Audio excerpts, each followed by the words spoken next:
I need you to hear this part carefully because this is where most people misunderstand God.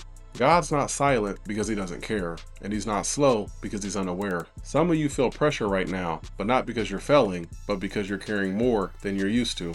Think about this. 5 years ago, you couldn't handle what you're handling now. You didn't have the emotional strength. You didn't have the awareness. You didn't have the restraint. And the fact that you're feeling stretched now is just proof that you're already growing.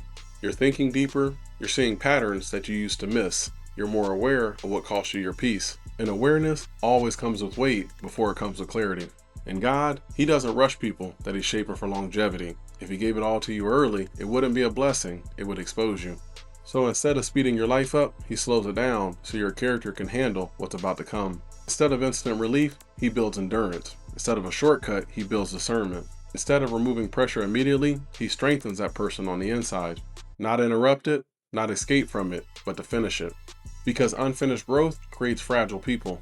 This is the part that nobody likes, but it's the part that changes everything. You're learning how to sit with discomfort without running, how to wait without panicking, how to trust without controlling every outcome, and those aren't survival skills. Those are leadership skills. In fact, they're skills that God builds before you can trust somebody with influence. So if this season feels heavy, don't assume that something's wrong. Heavy seasons don't mean that you're behind. They usually mean that you're being prepared for something with depth. You're not losing time, you're gaining strength. And one day you'll realize that this was the season that made everything possible. If this message spoke to you, then take it as confirmation that you're not walking alone. This channel is for people that are becoming, but not overnight, but for real. So subscribe and stay close, because the version of you that's coming will need the strength that you're building right now.